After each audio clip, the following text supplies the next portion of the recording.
try to play, but you're never gonna beat me. Look the other way, what I'm doing ain't easy. Bloody hands stained from the people who deceive me. Muddy hands break through the chains, go free me. Looking for change, looking for pain, pulling a mob, pushing a train. I'll never stop, stick to it.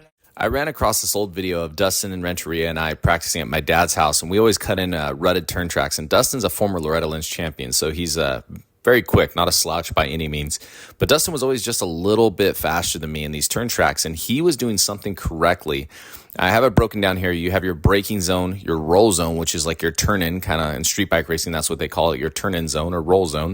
And then you have your acceleration zone. And we're going to go over why Dustin was just slightly better than me.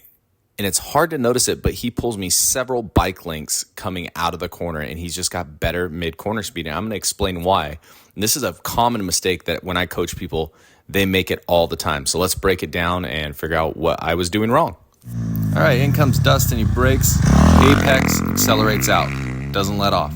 I brake, accelerate a little too early, have to let off at the apex, kill my mid-corner speed, and accelerate out.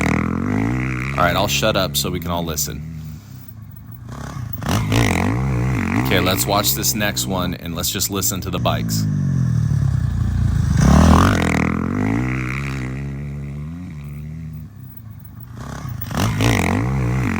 Okay, so as you can see, Dustin braked, rolled to the apex. He got his front tire to the middle of the corner at the apex. I did not. I got too antsy, got on the gas, had to let off, killed my corner speed. All right, so here's just an overlay of both of us doing the corner. And as you can see, when Dustin comes out of the corner, he pulls me several bike lengths. You do this around 13 corners on the track. That's the difference between winning and losing. So Dustin and I are coming in the corner, and this is slowed down, and you can see that Dustin carries just a little more speed, doesn't scrub off as much speed from braking. And what that allows him to do is have a little faster roll speed, get him further through the corner to the apex, and then he can accelerate. And once he accelerates, he never has to let off, as to where I have to let off and then re-accelerate again, killing my mid-corner speed. So here I drew a line on where Dustin's acceleration point is and my acceleration point. And as you can see, my acceleration point is about 5 to 6 feet behind Dustin's. And if you take that graph I had in the beginning, he lets his front tire get to that apex before he makes the turn. So it's very important to make it to the point where your bike is not going to go straight and climb out of the rut. All right, and then right here, I've just drawn a couple of arrows showing what happens when you accelerate too early. At my acceleration point, that is the trajectory of my bike. It's straightening up my bike, and it's sending me out of the rut. And we've all had that problem where we get into a rut, the bike straightens up, and it wants to go one way, and the rut goes the other way.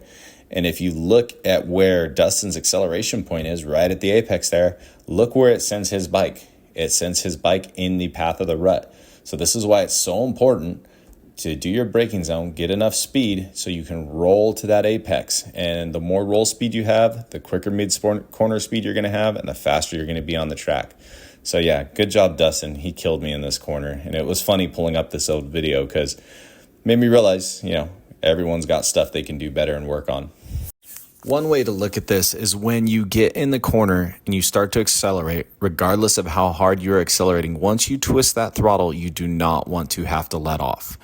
So what kills the attitude of the bike and upsets the bike is acceleration, letting off, and then re-accelerating again. So once you get on that gas, try to make it in a corner like this, try to make it to the apex. But once you hit that throttle, you want to stay on that throttle all the way through and out of the corner. And you do it better by rolling further in the corner. The further you can roll around that corner, the easier it is to get around it.